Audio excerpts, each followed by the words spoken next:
So what we do is we first of all check if options are available, so if the user has specified options, and then we extend, which is essentially just merging two objects or arrays in this case together, and we want to merge or extend settings to options. So now what we've done is we've just basically taken values and then combined them with the pre-default settings that we've created here. That's really all there is to it.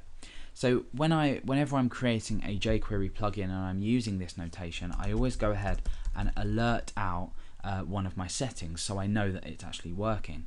So we're going to go ahead and alert out settings, and because of course this is an array, we're going to alert out color.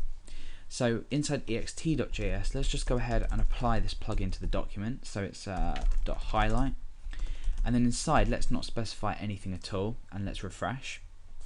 You can see that we've got null returned here. That's obviously because, like I said, this is the default value.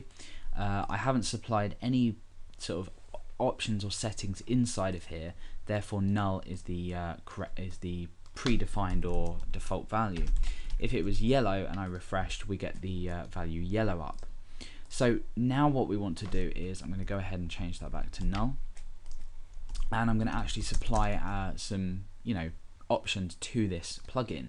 So let's go ahead and type in color, which is the name of my option. Remember over here, the name of my option here, and color is going to be yellow.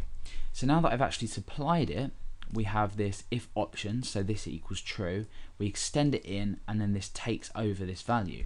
So now when I refresh, you see we get yellow.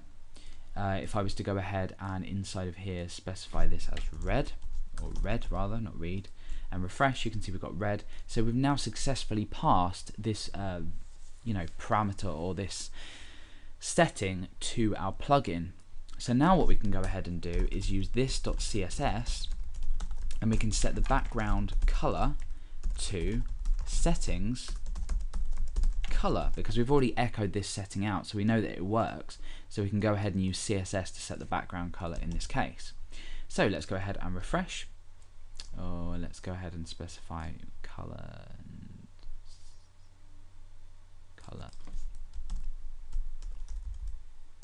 and change that there. In actual fact, no, we don't need that. Sorry, I forgot to actually go ahead and apply it to something relevant. We use this without the $sign and whatever else because we've used this notation here. We're not required to inside of our plugin. We're setting the background color to the setting specified as we've already talked about here. So in this case it's red. Let's go ahead and actually apply this to something relevant, and in this case it's the strong tags, or in this case every strong tag on the page. So now when we refresh, you see that the background is highlighted with red. We can go ahead and then specify something like yellow, for example, and refresh, and you can see that it does exactly the same thing. Now let's go ahead and look at what we want to do if we want to add a second option into here. So essentially what we'd do is we might say foreground black, or foreground white, for example. So what this would do is we're supplying the first, which is the highlight color, and then the foreground color we can do as well. So let's go ahead and modify our plugin.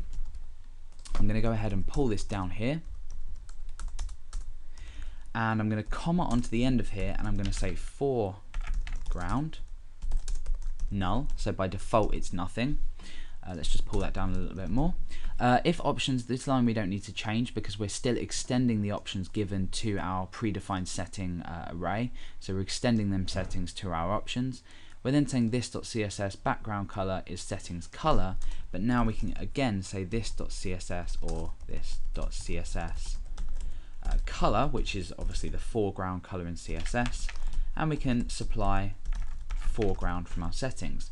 So we've quite easily added in another option here, which is foreground, and this won't take effect just at the moment, but if we go ahead and specify foreground, let's say red in here, you'll see that that's transferred through to our plugin using the foreground option there.